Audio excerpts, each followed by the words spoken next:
must want to grow some berries. A popular class today, right? So that what enticed you to come in? Was it the article and everyone ready to get the article in the paper? Yes. All right, there you go.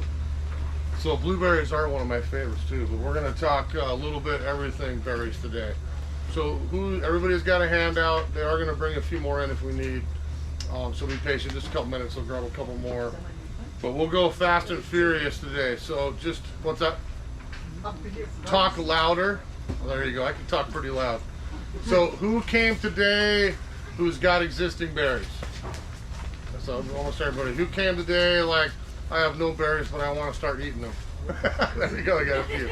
So we'll do a little bit of both. So the handout will be a great way to kind of refer back to it.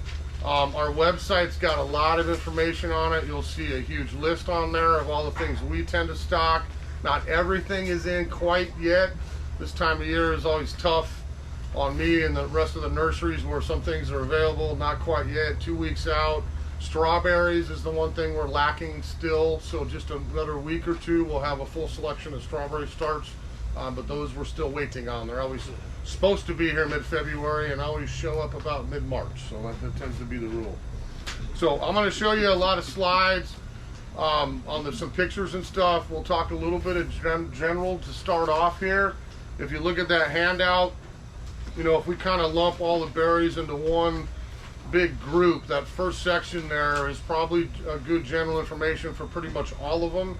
As we get into specifics, we'll do the slides here on those. So we always want to have full sun and a well-drained soil. So that's not, I have to have sun up to sun down, but I need a good 6-hour chunk at least. The more the better is going to be the way to go on berries. Certainly there's a couple things we can get away with a little less, but I would always rather have you, if it's all afternoon sun, you know, facing south, getting that hot part of the day is going to get you the best production as we go through the season. The one exception you'll see on there is blueberry.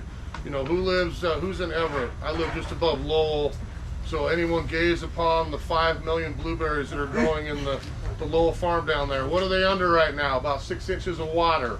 You know, and that happens the majority of the year, and that's the one plant that's not going to care about maybe a little heavier soil for drainage, especially in the winter. You can have a little bit of water on blueberries. So that's a great choice, I think, for a lot of people that struggle with other berries because their drainage isn't optimum. You know, as long as we add bark and food, make a nice spot for those blueberries to go, you're going to have great success growing them, even if it is a little bit wet.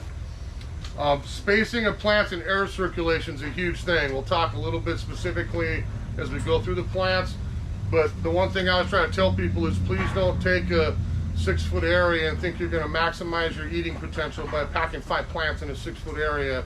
You're not. You're just going to fight disease. Nothing's going to, you get sun exposure. You're going to have issues with all the above. So make sure we get that in there and give it room to develop. Little pruning's fine, but a little bit of room to develop is going to help. Okay. Fertilizing or watering. You know, I doubt you're going to have to water much here for a few months. I think we can probably all agree on that. You know, I don't know if summer's going to officially start 4th of July this year. Sometimes it does. Sometimes, like last year, we had an unbelievable May and a little bit earlier summer. Once it warms up and we get regular sun, yes, we need to irrigate these things, and especially the blueberries. I mentioned they like wet. That's one berry I can't walk away from in the summer. If I'm a plant and I get drought stressed at all and I produce berries or fruit, the first thing I'm going to do is bail on that. Then I'm going to bail on my foliage and try to go dormant early, and then I'm going to hang out and try to preserve myself for the next season, okay? So if we let them get dry at all in that early summer period, if we do get warm, we're going to lose a little bit of our crop on the blueberries and frankly all of them. So watch the watering. Fertilizing is an easy one. We do all organic stuff here, and especially with something you're going to put in your belly. Let's make sure we use a good organic fertilizer. Both those are going to be on special for the class today all the way through Friday. So you got 20% off. We do fruit berry food. It's a great organic mixture. I would use on it everything but my blueberry. And on that, we go for a rhododendron food. So you'll see they finally put a nice little fancy blueberry picture on that package. So blueberries love acidity. I'm always going to want to have a little bit of acidity in my organic food for those. So stock up on both. It's a great time. Organic's not the cheapest fertilizer, but it's the best. You're infusing your soil with life, with microbes, everything you'd ever need. You're not going to get that from a typical synthetic fertilizer. So if we get organic in there, that's going to keep our plants happy. We would feed once now. If we're planting them, we feed them right now. If we have existing ones, we feed them now.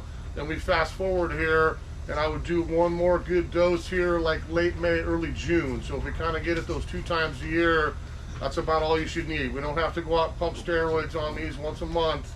It's just those two times of fertilizer a season is a great way to go. Okay? Mulching.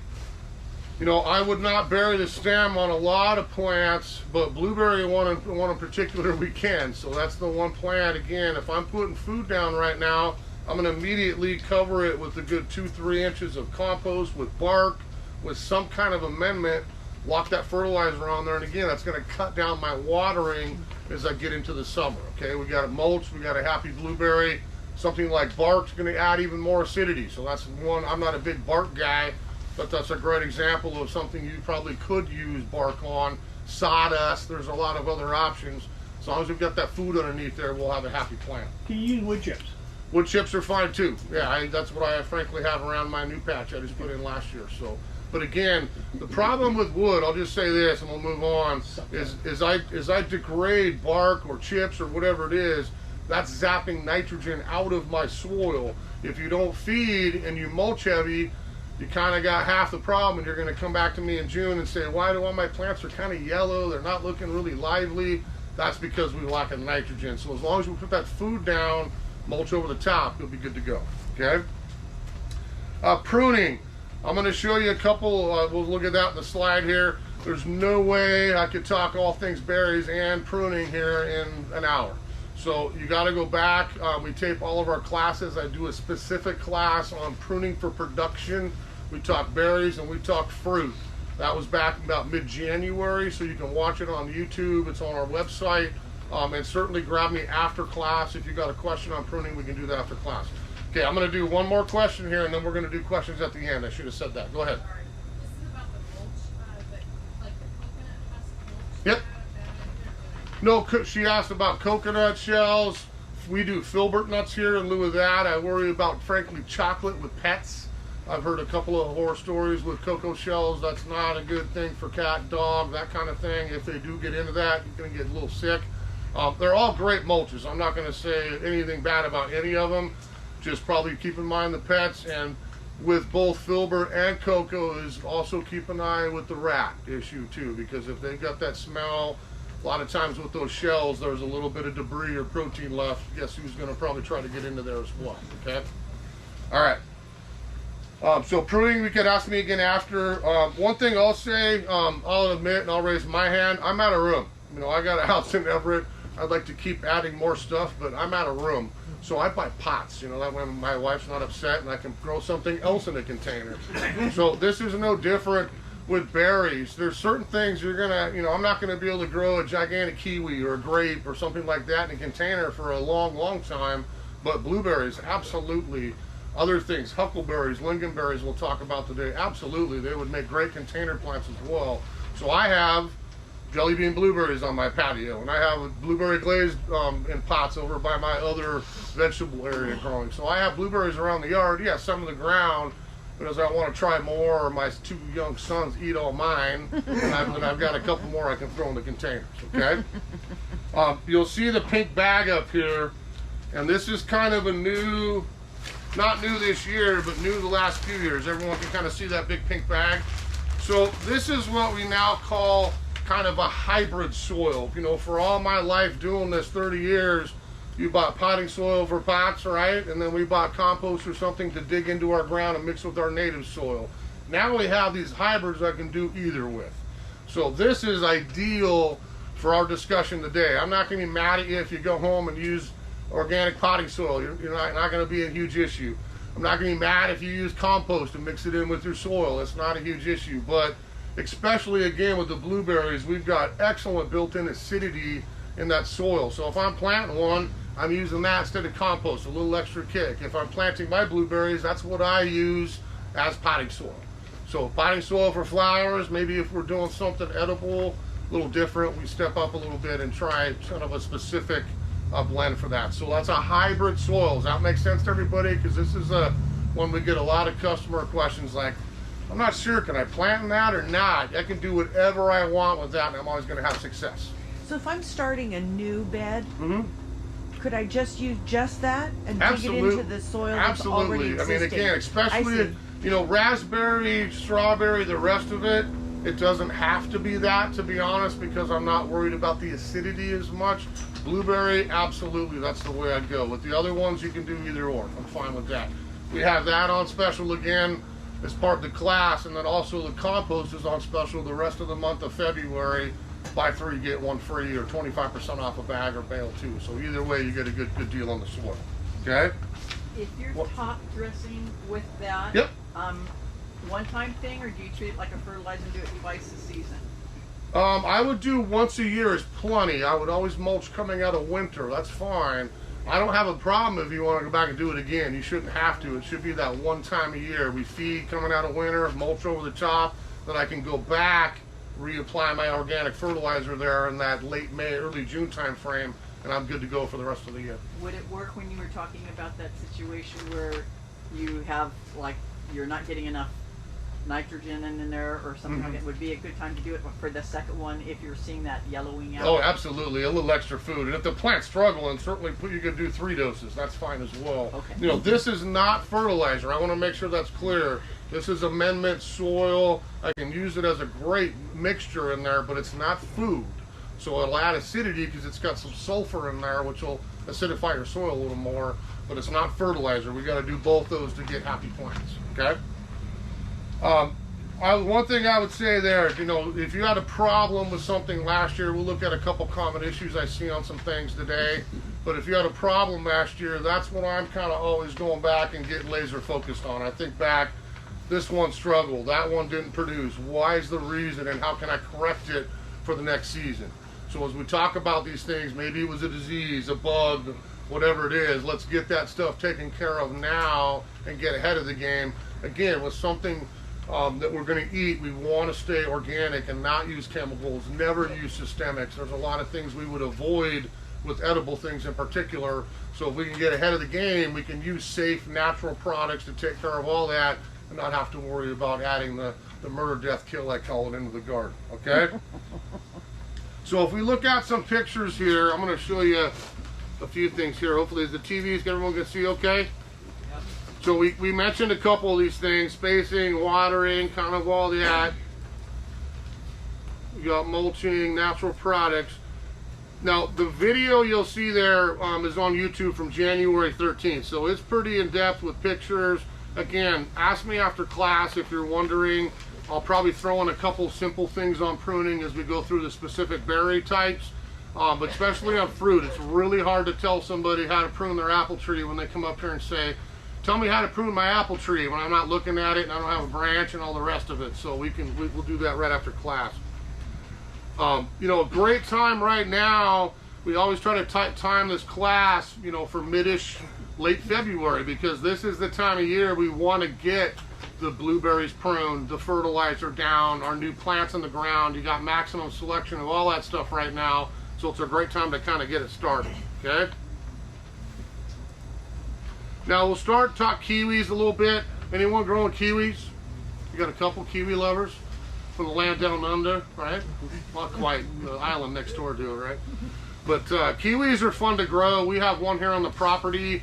Just keep in mind if I'm growing kiwi, this is a big plant. So my mother did this years ago, and I warned her, like, you know, Mom, you know that's going to cover the whole deck one of these days. Oh yeah, it sure did. Up 2 stories and about 60 feet across. So kiwi is a big plant. We plant one, we have to wait a couple of years for it to produce. This isn't one of those instant gratification things. We buy an older plant, we're a little quicker, but typically kiwi we might wait 4, 5, 6 years before we get production on. Again, 10, 12 years ago, there was no option unless I bought a he and I bought a she, and I let those two do their thing with the flowers, and then I got fruit on she. You know, he was there for pollination purposes, right?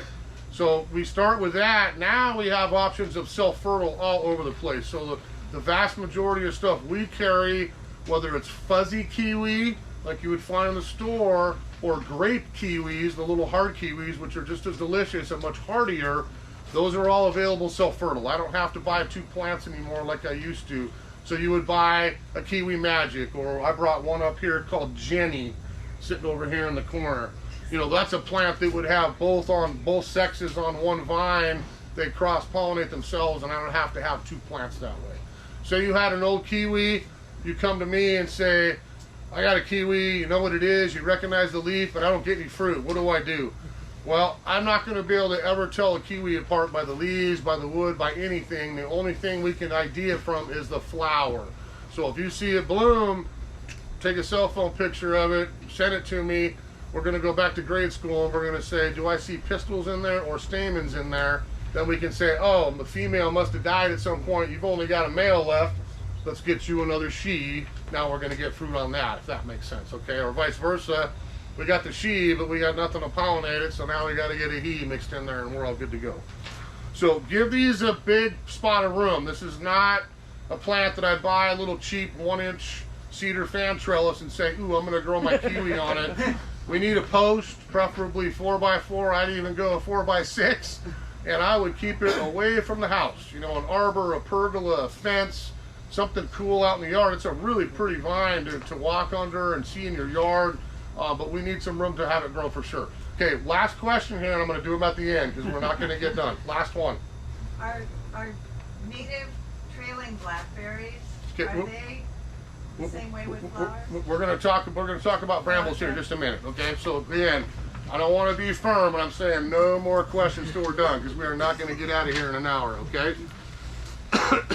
So let's go. You'll see a couple pictures there. Now the one with the pink and the white on it, that's Arctic kiwi. So that would be super hardy, indestructible, like 40 below zero. If I don't think you'd ever worry about getting that cold here. But we would do the same thing and have a he and a she, and that gets very small. They're delicious, little great kiwis on it. I have a lot of people just frankly grow that for the foliage. That's a really pretty vine to grow in the shade even with that pink and white foliage. So that's an option. On the right there, you'll see fuzzy. And again, now I can get self-fertile, but that's going to be the one that I would probably purchase at the grocery store. Our typical kiwi. We have plenty of heat here in the summer, and we're not cold enough in the winter that we're going to have to worry about those these days, okay? And then that's our hardy kiwi, like Kiwi Magic. So that's what we call our Gutta kiwi, our third option. And then again, I can buy a he and a she if I want a specific kind, or we make it easy and we just buy a Kiwi Magic, and that Magic does it for you. You got them both in one, okay? Now, blueberries will do, again, acid organic fertilizer. We're going to go straight for that roadie food. They love soil acidity. I can probably guarantee you 99.99% of you have adequate acidity in your soil. Western Washington, that's why we grow blueberries here. It's the perfect pH to grow these types of things. If you want to get science, then grab a pH meter and check your pH. Ideally, you would want to have that pH down there, you know, around 5, 5.5, 6 even is fine. Then you'll have plenty of acidity to keep that blueberry happy. If we are too sweet or towards neutral, which is how we'd have our vegetable garden, would be the opposite, then we would get some amendment and acidify that soil. That would help. We can buy sulfur. We can add acidic fertilizers. All that will help build up that acidity as well, so we can correct it. Again, don't mind being wet, especially in the winter months.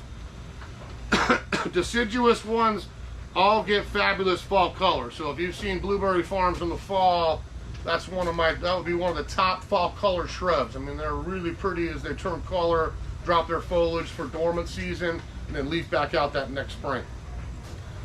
Now, this is one where, again, we're going to talk a lot about seasons and what goes with what here today. But if we look at blueberries, the best way I'm going to get maximized pie production is to have 2 different blueberries in the same season or adjacent season. You're going to see all our blueberry plants. You find one here. They'll be on our list, or you'll see on the tags here, clearly marked on there, early season, mid-season, late season.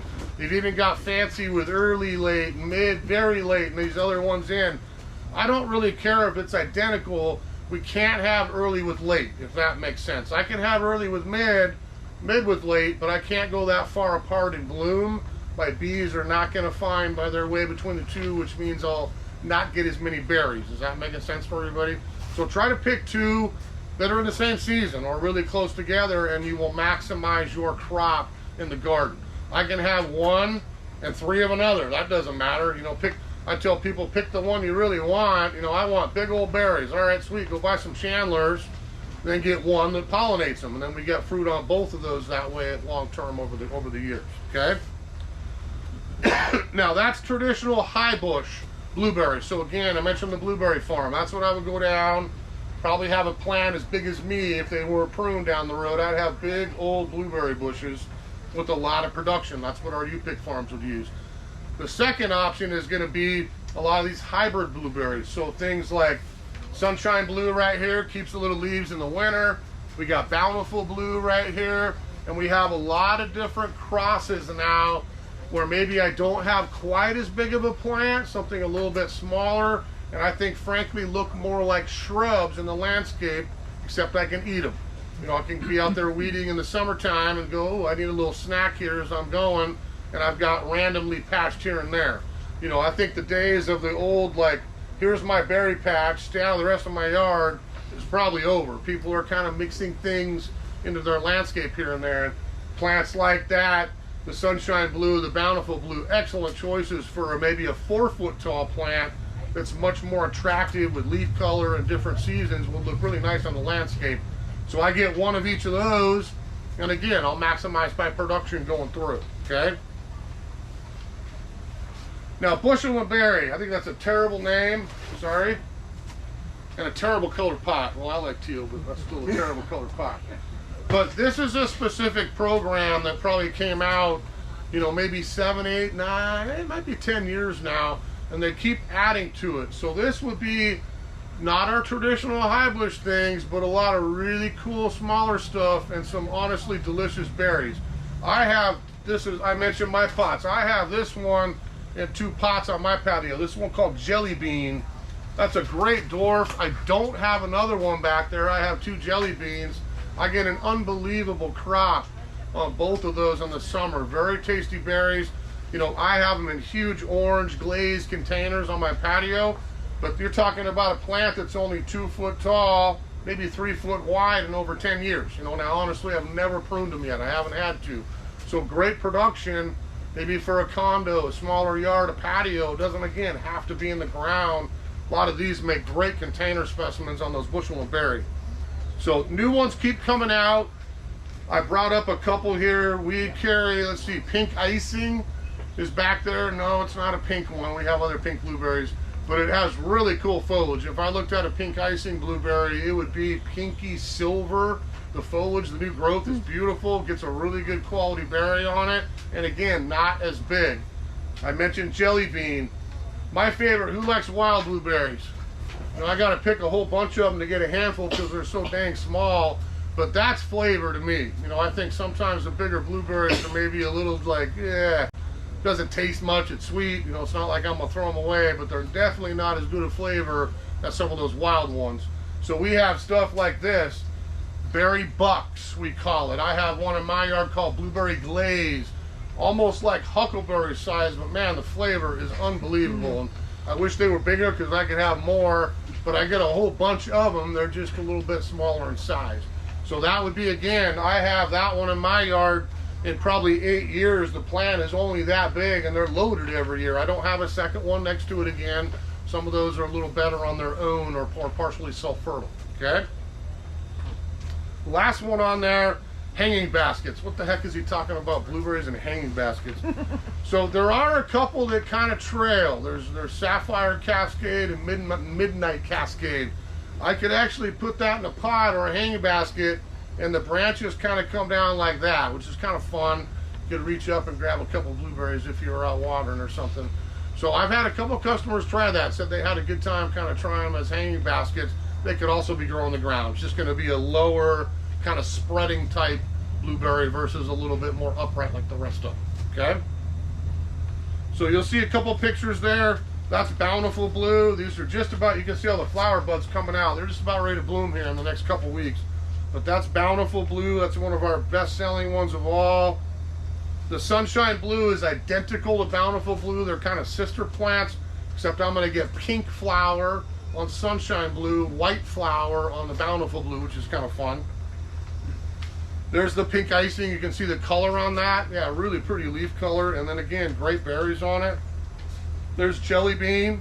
You know, not the biggest berry, but excellent flavor, I think, for a nice medium-sized berry. And then there's our blueberry buckle. So big bunches, a lot of berries in those clusters, but again, a little bit smaller, but I think super flavorful. And if we looked at the nutritional content, those would be another notch above typical blueberries as well. There's a picture of kind of that sapphire cascade hanging down a little bit, a little weeping style. Then we have some pink ones. If you want to get your neighbors talking, you can have some pink blueberries in your yard. So we do some fun ones out there, pink popcorn, and we do pink lemonade. And no, it doesn't taste like lemonade, but it is really pink. Those are kind of fun. My wife loves throwing them into fruit salads and stuff. We have a pink lemonade at our place. But it's kind of fun, great flavor on both of those, and they look like any other blueberry. It's just when you get your fruit to develop, you're like, well, where's the blue? It's all pink. So you get a little different color. The other one on there I put on is kind of fun, Raz. So they called that because it kind of tastes like raspberry blueberry. So if you're into kind of some different flavors, that had some great flavor on it. Little raspberry hint of flavor with the blueberry as well. And then a lot of people, their first questions they ask me for is, what's the biggest berry I can find? And again, it's not like I wouldn't eat them. They're tasty, they're still sweet. I don't think they have quite the complex flavor that the smaller ones do. But if I'm going big, it's probably one of those two, Chandler or Spartan. I want a big old, probably darn near nickel-sized berry when I get an old plant. Those are the monsters, you know, if you want to get a big berry style. And then a couple I'll mention there, the last two. So bonus will be in here pretty quick. I don't have it yet. We have to get that from a special guy over near Walla Walla. That is the world record holder for production. So if I'm going for like store quality, probably what most of upper Michigan and those places grow as well, another good blueberry country, that I think was at like 17 pounds on one bush. Wow. So that by far set the new standard as far as the amount of production. I still got to get, that's a mid, I still got to get another one to pollinate it, but a lot of people, those are the two questions I get. What's the biggest one and what do I get the most off of? If we feed them, we take care of them, we do all the stuff we're talking about, you're gonna set the record with your bonus blueberry. Last one, there's Cabernet Splash. That's a great tasting berry. We're selling more and more of those, it seems, every year. But that picture, you see all the burgundies, colors on that? That's in the summer. So this is a different foliage if you were trying to mix up your leaves a little bit. This wouldn't look like all the other blueberries. Same great development, but I'm gonna have almost like fall color a little bit all through the season. It's always going to have that kind of wine burgundy foliage tip color on it. Then we intensify for the fall. Okay? Now raspberries real quick. Boy, we're going to run out of time today. So raspberries, if I'm doing a raspberry patch, and who's got raspberries already? We got a few? And who's wanting to kind of add raspberries? Got a couple? So raspberries, I'll start with this. This is a spreading by the root system plant. If you have raspberries, you're probably shaking your head like, yeah, they go everywhere. So choose your spot wisely. I've done this many times with planting rows, and then 5 years later, like, darn it, I wish I would have done this instead. So give them room. This is something that spreads by root system. I'm not going to keep this in a little tiny row. You're going to be doing a lot of maintenance to keep it that way. So we want a lot of roots on raspberry because we want new wood to come up all the time. So consider your location, absolutely. We want to have well-drained soil. This is the opposite of blueberry. If we're too wet, we're in heavy clay, we're going to rot our raspberries out in the wintertime. So make sure we're high and dry. I have a lot of people even put up a little raised bed that contains the roots a little bit more. Now you're up out of your ground level, and I can probably keep them contained a little bit better by doing rows like that, okay? So June bearing and ever bearing. Now this is a little different with than blueberries. And all raspberries are self-fertile. I can buy one raspberry plant, throw it in the ground, I'm gonna have berries on it. I don't need a second one. There's none of this he-she thing. So very self-fertile, but your choice is gonna be that. June bearing, ever bearing. Do I wanna pick one big crop, freeze it, use it, jam it, whatever you're gonna do, you know what I mean? That's what my mom does most of the time. Or do I wanna have ever bearing, where I'm out there eating fresh in probably June, and then I'm also getting to eat a little bit more mid-late summer into fall. Does that make sense? So I can have a little bit longer season with an ever bearing, but if I'm gonna process it or I want one big crop to share, I'm probably gonna do June. I do a little bit of both. I think that's what I would probably recommend you do, but you would make your own choice on on what your plan is for the crops, okay? So make sure drainage is good and support your rows. So we talked about maybe a wall. If I could do mine again, because I'm in the ground, I would have probably went bought bamboo barrier and just kind of set a perimeter that you couldn't even see so the roots wouldn't get out anywhere else. That might help as well. But these are things that are going to arch and cane, so I need something to support it on. I don't need 6 feet, 8 feet. If I put up probably a 4-foot T-post and ran a wire from end to end, I've got something I can kind of grow them over. Is that making sense?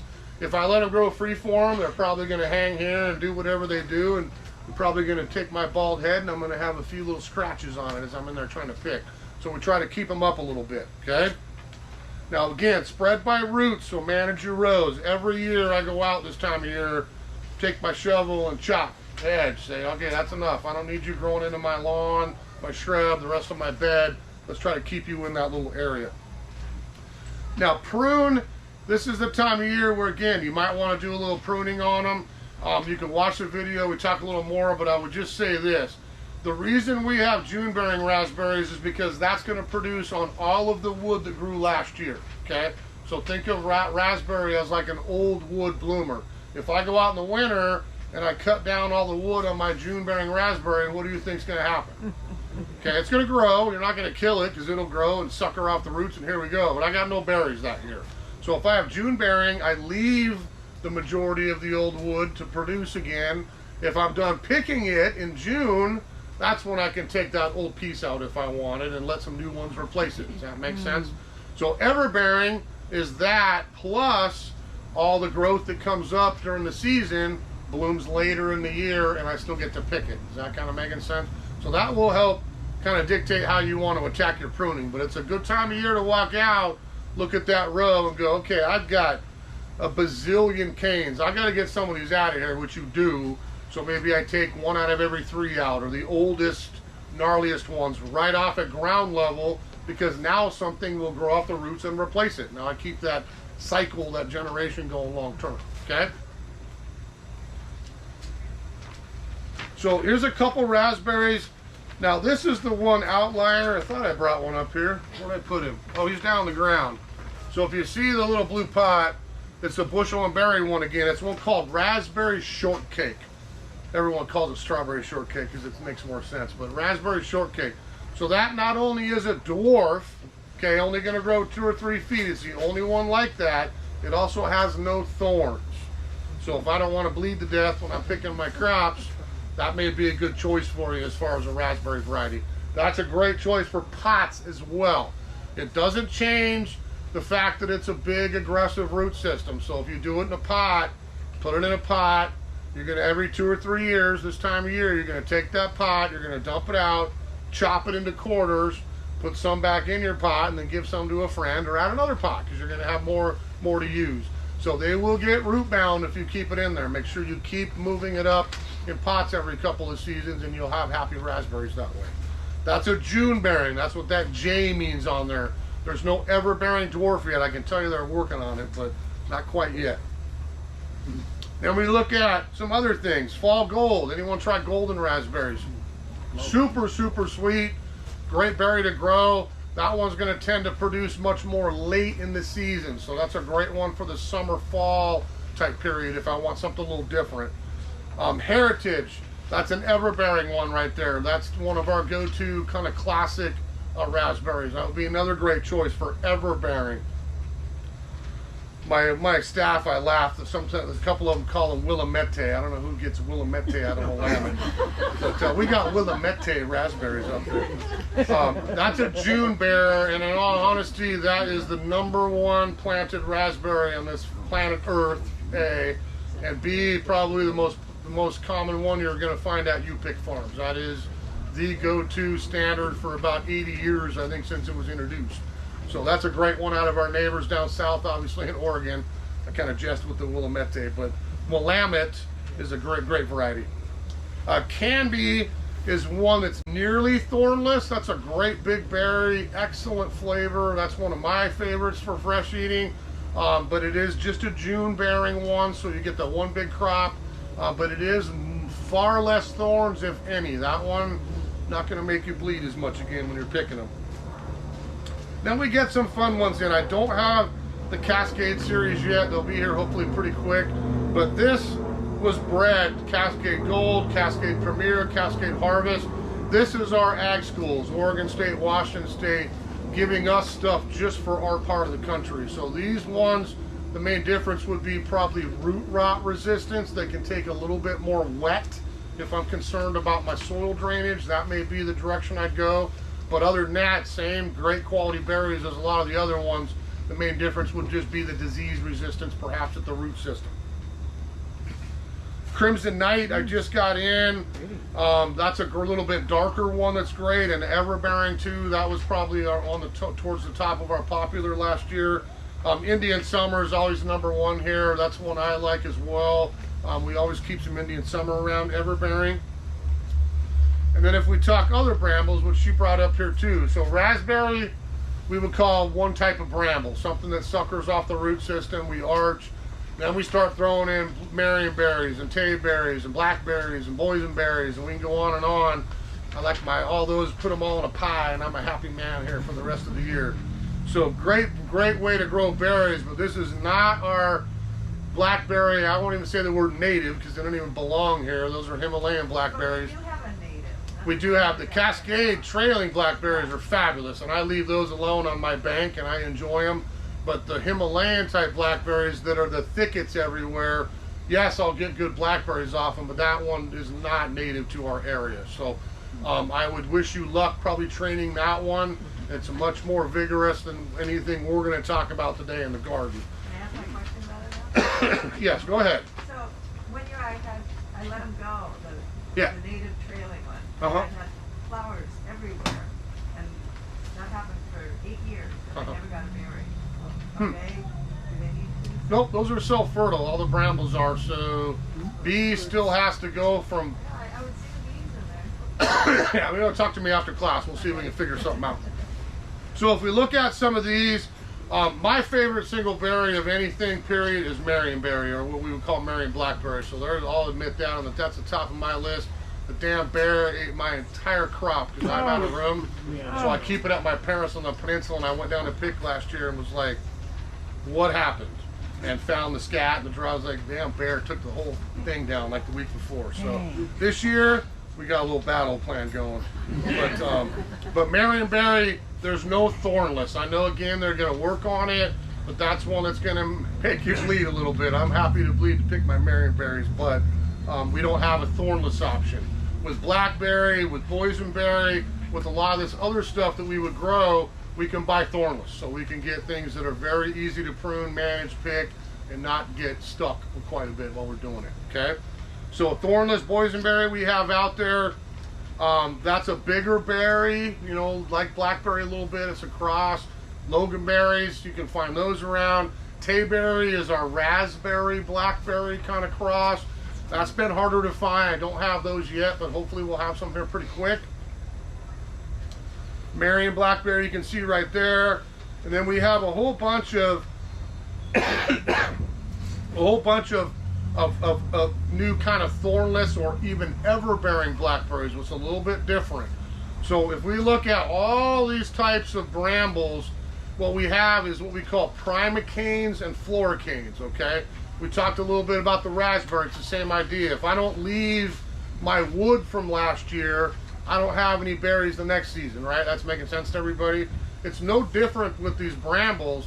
if I go out there and cut, excuse me, all the wood down, I'm not going to kill my plant, but all that wood is what would have bloomed this summer that I could have picked and ate. Is that making sense? Mm-hmm. So with brambles, the wood that we remove is what just bloomed and what I just picked. That's the easiest little explanation ever. So if I walk out in July and August, whenever it is, and I harvest my marionberry crop, I could have my pruners on me right then, take that cane out, put it in the yard waste, and here comes another one that I get to enjoy the next year. Is that kind of working? Mm-hmm. So that's kind of the key with brambles to me, is being careful how you prune. I can always take a gigantic cane that got out of control and manage it a little bit, cut it back. I still have plenty of wood to bud and bloom and get my berries on there. But if I cut that thing out of there, it'll have to wait a whole nother year until it grows the piece of wood, ages for a season, and then I get to pick it the next year, okay? So the difference with something like that Primark Freedom, that is the first blackberry I knew of that blooms on both. So now I get last year's wood crop and what grew this season, I get to pick that a little later in the summer. So you get almost 2 crops a year on some of those new ones like that, okay? Now a couple others I'll mention real quick, like goji berries. Anybody into growing goji berries? I don't have those in here quite yet, but we do get a few gojis around. If I have full sun, again, well-drained soil, definitely feed these pretty heavy. They're pretty heavy feeders. You can grow some goji berries up here. That's not certainly doable. Anybody done haskaps or honeyberries? You know, that's one, a delicious fruit. It's in the honeysuckle family. It'll remind you of a blueberry, but kind of oblong a little bit. I think they got great flavor. I like eating them. You'll see them a lot up in the colder plains areas. Canada is a huge area for production. They grow fine here if we have sun and we watch mildew a little bit. We don't want to cram those in. We need air circulation, or they maybe get a little bit prone to mildew in our weather with the wet spring, okay? Now if we do grapes here, now I'll just say this about grapes. I probably get more calls on the phone and emails from out of state, people looking for grapes. And I can't change the way the world is, but the wineries won, the nurseries lost. So you're gonna have a really tough time finding a lot of grapes around nurseries these days. We've got a couple local places we can get them from, but the selection is not what it used to be, and I can't change it. So they are on huge quarantine. If you went online and said, I'm not listening to him, I'll buy them from somebody, they won't ship them to you because they're not able to cross state lines between Oregon and Washington, anywhere in the country these days. So if you want a grape and you see it, buy it, because once those are gone, that's probably all I'll have for the year. They've been really, really hard to find. I had a guy come in for a class today, wanted to grow some white wine, and took all of them. So, I mean, that's just the way this is kind of going. He can't get them anywhere, can't buy them bare root, so there goes the grape. So grapes are all self-fertile. I don't have to buy 2. We tend to get more table grapes, I would call them, or slip-skin seedless grapes than anything. We have a couple seeded ones, certainly, but I'm going for people that just want fresh grapes. They want to grow a nice plant, train it on their arbor, put it on a post, whatever they're going to do, pick grapes and eat them fresh. Green, red, purple, blue.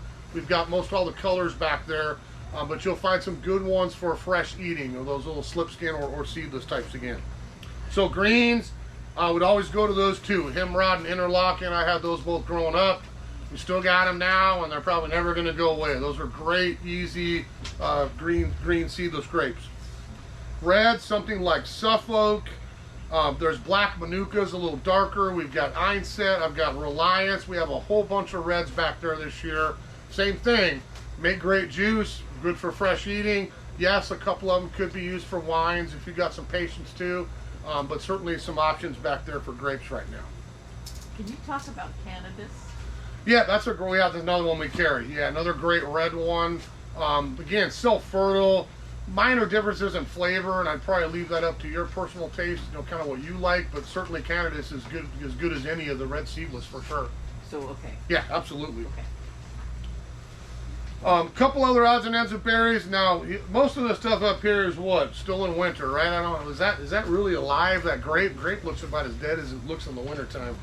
But some stuff has leaves. You know, we have some evergreen options that we can add in our yard as well. And frankly, native options. I have a lot of these in my own yard. So if we look at box huckleberry, okay, this is a really cool shrub, I think, anyway. There's a little box huckleberry. So this would be if we were doing this class in like Appalachia, you know, across the country, this would be what they would find growing out in their woods is their huckleberry like we have here. Same climate, same soil, they do awesome here.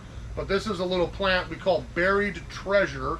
Not like pirate buried, but buried treasure. Rabbits love them. Rabbits love them. They love mine too. I was going to say they've nibbled on mine a little bit. Oh, I won't put it on my list. But then. that's one we would stay low, turn beautiful red color in the winter, and that's a delicious little dark black huckleberry that we would get to enjoy late summer.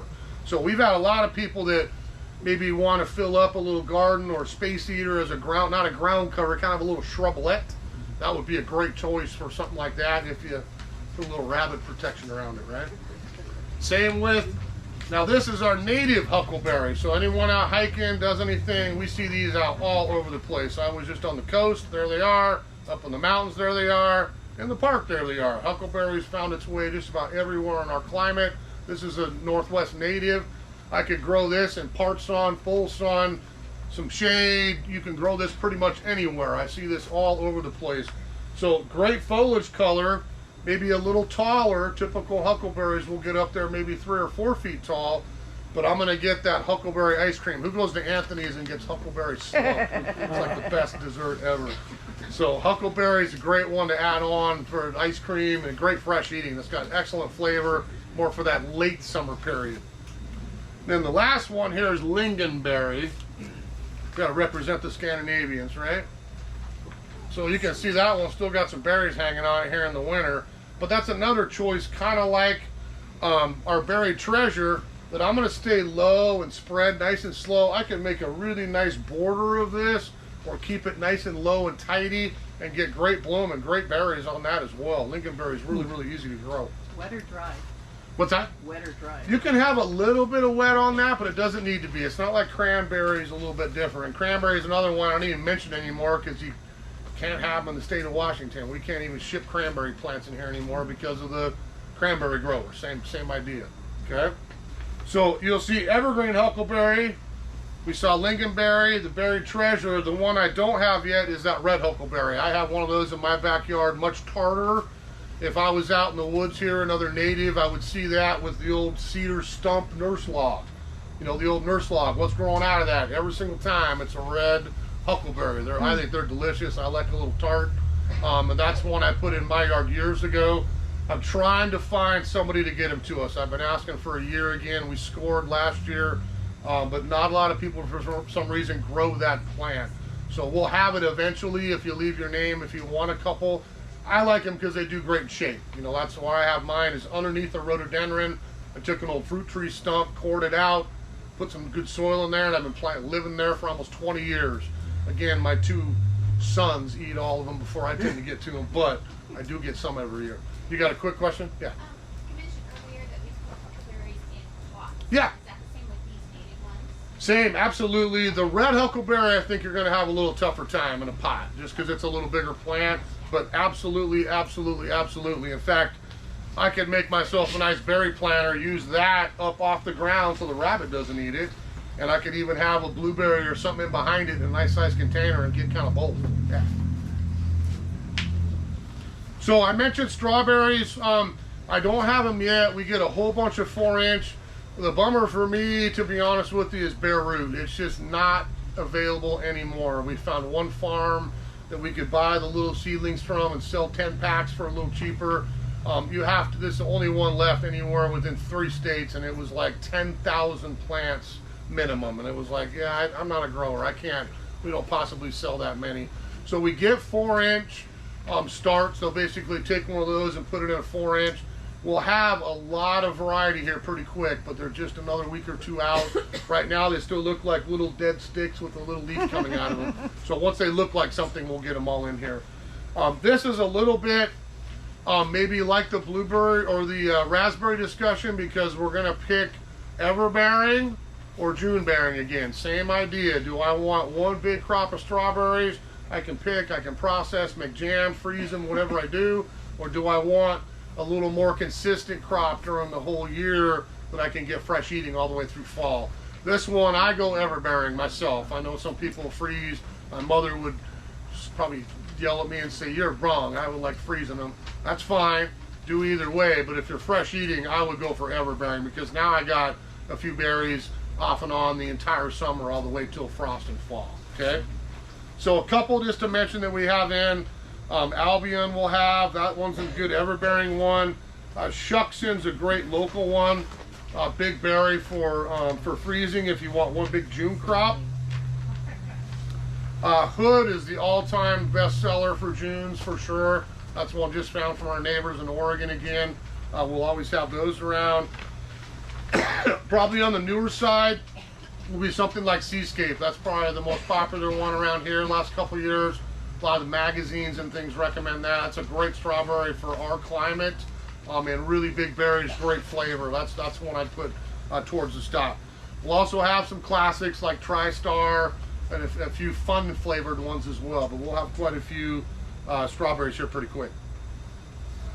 The two that'll come in the next load for us here early March are a little bit different. This is Scarlet Belle and Rosy Belle. So this will come as part of that turquoise pot collection, the bushel and berry. They're a little bit more money because they're a little bigger plants to start with. The difference with that, all great strawberries for flavor and size again, but the bloom is spectacular. That's the reason they're named that. So how's a strawberry with like bright red flowers or bright pink flowers? That's the main difference. Instead of white, we got a little flower power going with some of those new ones like those. Now, last couple berries here. Anyone doing gooseberries? Nobody's doing gooseberry pie anymore. So I did get a few. It's the thorniest creature available here up on the table. You can look at that and go, wow, that looks really friendly, right?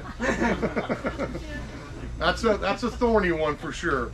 So gooseberries we always have some currants around. I think I was able to get black and red so far. I'm waiting for white currant still if you do the white. But currant's a pretty big, impressive shrub. It'd be a little bigger than some of the other berries we've talked about if you're growing little currants.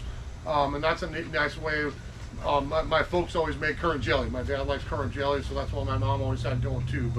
Full sun on the currants. What's that? Full sun on the currants. Full sun on currants. We want good drainage.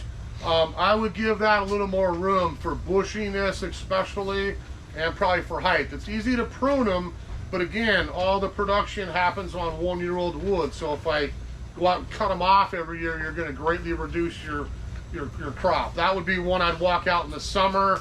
I'm done picking. It would be like the blueberry. I'd pick, okay, there's a really old piece. If I got it all the way out of here, I'll make room for some new growth kind of thing. Self-fertile? Self-fertile, yep, absolutely. So there's your black, there's your red. Now the last couple slides here, just some new things. The Sweet Arc is that blackberry for this year. This one doesn't do 2 crops a year, but I know from doing some research this winter, that is the highest sugar content for any blackberry ever produced anywhere. For some reason, Arkansas, University of Arkansas has got the monopoly on blackberry production these days. So all these Sweet Arc, Prime Arc, all these different arcs are all from them.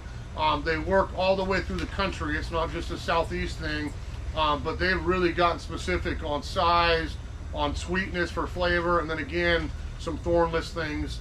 We have that one option as well that would produce twice a year. Bountiful Baby will be out here, you know, probably, I'm hoping it's by mid-April or so. This is brand new for 2024.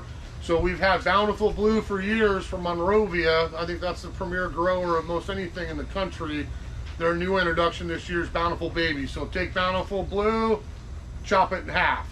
A little bit smaller blueberry, better flavor again if you ask me, but much more manageable size with the same characteristics of that Bountiful Blue. You'll see that. Look at the foliage color on that too. That is outstanding. What's that? Early, mid, or late Be season. mid again. That'd be mid again. Yeah. And then look at the foliage color on that Bountiful. That's spectacular for the fall too. So, okay. So, again, with the class today, you can always email pictures. We got great staff here. It's not just me. We have 7 C.P.H's on staff now, which I've been doing nurseries for 30 years. I don't know that anybody has 7 of them on staff. So we got some really good folks around here that can help you, not just with this, with everything. So always email. You can come down. You can call us.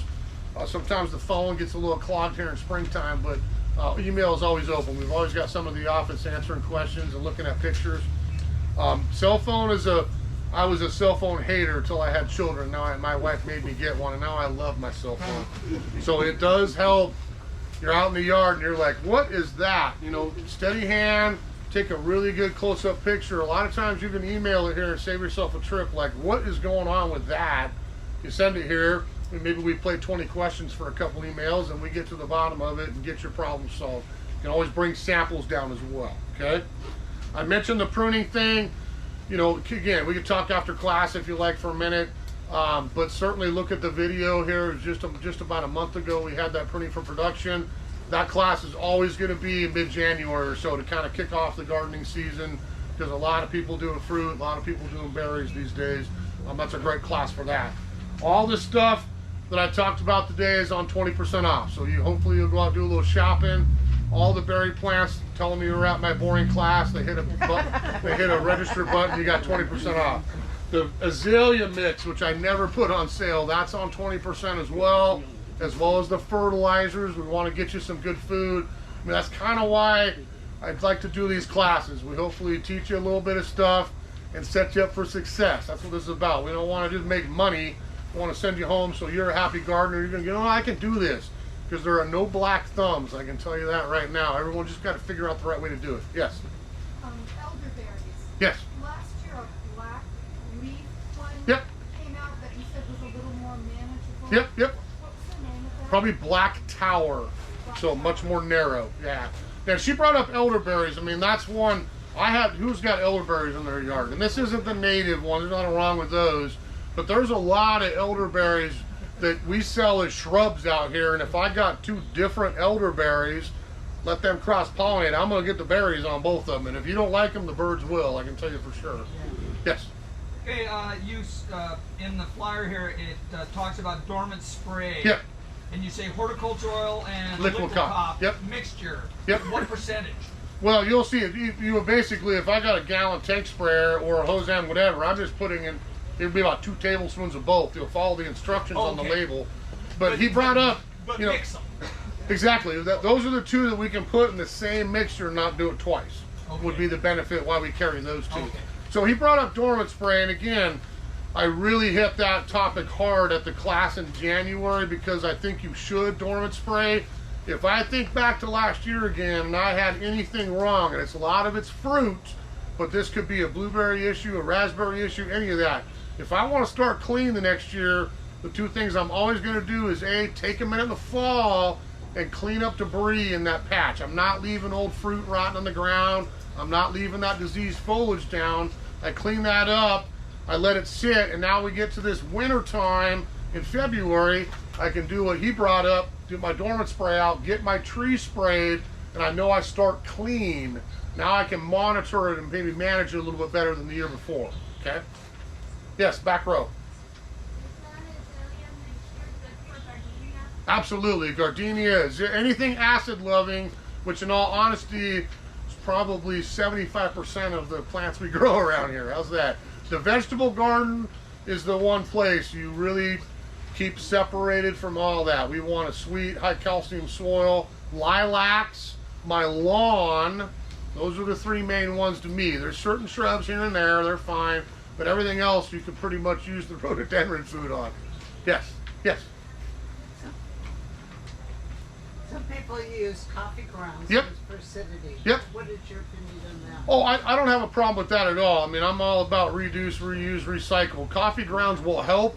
It's not going to change all of a sudden a pH that was up here down to there. I mean, it's going to help, but it's not a substitute, I think. It's an amendment you can keep using, but it's not a trade for those. Yeah. Aren't coffee grounds an insecticide though? They will do a little bit of that usually, but not what you're thinking. It's not going to work all the way as an insecticide. Okay, Yeah. thank you. Yes. I got some raspberries about 30 years ago, and every year they're a little shorter. Okay. Is that just because I'm not fertilizing enough? Or? It could be that, or typically when raspberries are struggling, without looking at it, I can't tell you for sure. I would say probably a little wet.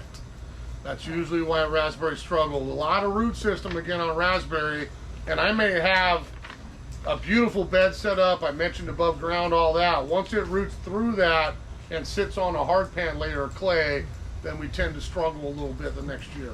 Yeah. Yes. If I wanted to put a raspberry in a container, the raspberry shortcake is a good one? Absolutely. That's What probably the kind of only dirt? one. What kind of dirt and fertilizer? Same thing. I don't have a problem if you want to use that mix, but you can honestly just get regular potting soil for that, and then again, a good dose of the organic fertilizer. You'd have happy raspberries. But not the one for rodeo. No, we don't need it. It's not going to hurt it again. Okay. But this one, blueberries. Why I brought it in here. Everything else, we would go for that fruit berry. If you look at that picture, I think it's got everything on there from pear, apple, grape. Even got a quince, I think, on there, whatever that is. But yeah, you got all your other stuff. This is the one for blueberry only for sure. Yeah. What's the doses on the blueberries? We got a high Well, bush. yeah, and you would look at the back of that bag will tell you everything. You're going to look at plant height and go, I think it's about a cup for every 2 feet of plant. And again, I want to put a nice circle around there and then mulch over the top. You'll be happy. Yeah. Yes. If you do the cascading raspberry, what size container would you get? You know, if you start, what I would do is say I'm going to buy, we have them at 2 sizes. So if I'm going to start with the small one, I could probably just get a 16 little inch pot of some kind, and I'm happy for a few years. When we grow them here as demos, we tend to put them in our 15-gallon pots. And I'll tell you right now, like clockwork, I get 4 years before it's like, okay, that is way too root bound. I got to tip it out, chop it up, divide it, make some more, you know, that kind of thing. So it's not like you got to do this every year, but the bigger the pot, the longer life you're going to have in there, you know, kind of thing. Yes. Yes. Do you know For Go ahead. farming purposes, is this considered late winter right now? It is, yeah. I don't, And you know, we you're are. word out next week? We were talking about the staff this morning. Everyone's like, well, it's going to, I was like, I don't know if it's going to snow next week or not, but it's not like it was in December. I don't care about 25, 30 degrees. That doesn't bother me. 12 does. Okay, we don't want to go out and prune before 12. That's a little bit too chilly, and I don't think you're going to get anything like that. I think it's going to be right at freezing, and it's going to be more rain than it is snow, I hate to say. Yes. Yes, go ahead. Will the native low bush blueberries that grow up in the mountains, Yep. will they grow down here? Oh, absolutely, yeah. We don't have them in quite yet. Again, excuse me, it's probably more of a native plant grower struggle. I can't tend to find our native ones. I can find a lot of eastern low bush that, you know, cover the hillsides with red, and they got great berries again. We'll have some of that here pretty quick for sure. We're trying to find a new native person. Our other one bailed, and we're just trying to find where we can get them. But absolutely, you can grow those down here for sure. Yeah. Yes. What about the fruit worms in the raspberry? Okay. That's a great question, because that 2 years ago was probably once a week I got a phone call on that. You know, again, we start with now. If I had that problem last year, I'm going to get a dormant spray on to make sure I got nothing left. The problem with those, they come in flies and they lay those eggs. So you're going to have a really tough time, like hanging out all night going, oh, there's one and there's one, and trying to catch the flies. So you can protect with something totally natural like Spinosad is one to maybe write down. It's got a great name on the bottle now, Captain Jack's Dead Bug Brew. Think of the little guy with the straw hat on. So that's totally organic. There's no chemical in that at all, but that's a really good spray for a lot of insects, frankly. The other thing I'd look at is just a simple trap. If you put a fruit fly type lure or trap out there, the flies will actually go and get stuck to that. You're going to have to clean it off once in a while and start with a new one, but you can catch them either way. Yeah. Yes. Those fruit flies that you're talking about, Yep. where you have the worm Little coming white, out, yep. out of the blackberry. Yep, blackberry. Do you have any trouble with strawberries or blueberries? Blueberries, yes. Strawberries, I have not heard that. Strawberries a little different, but blueberry, yes. Raspberry, yes. Bramble, yes. All that stuff's got a chance of getting it in there. But I haven't heard it on strawberries. And was it the insect that came recently from one of the ships? There's more, yeah, there's more of them now, but we've had a native one around here for years, but there are a couple new ones that are getting into them, absolutely, yeah. I have a question about the lingonberry. Yeah. How tall does it get, and do rabbits eat it? Rabbits might nibble on it, I'll be honest. It's not. I had a 2-hour talk yesterday at Everett Station on silly rabbit. Those plants are for me. And that is not on the resistant list for sure. You could easily put a little fence or a little repellent around the front, try to keep them out of it. But that's like a foot. You're about a foot tall. That's its maximum height? Be a foot. It almost spreads like a little, almost not a ground cover because it's not flat, but that's really what it is. Yeah. Yeah. Is this the applause part of the portion program? Thank you. So we tried. Yeah. We got more questions. Yes. All that calcium and jack. Did bug brew. Does Yeah. that bother bees? Okay, so we're gonna do a little different discussion here with the bees because that's a huge passion of mine. I'll talk a lot about that at some of the classes this year. I'm gonna say this in a nice way. So I think everybody here understands, especially with edibles, we're gonna totally avoid systemic A, neonic B. Okay, there's the worst stuff for the bees. But I try to tell people this: I could be the most organic gardener in the world. I use nothing but neem oil at my house and some spinosad on some certain creatures. If I go out and spray that in a bee, I'm gonna kill the bee the same as I did if I used the neonic.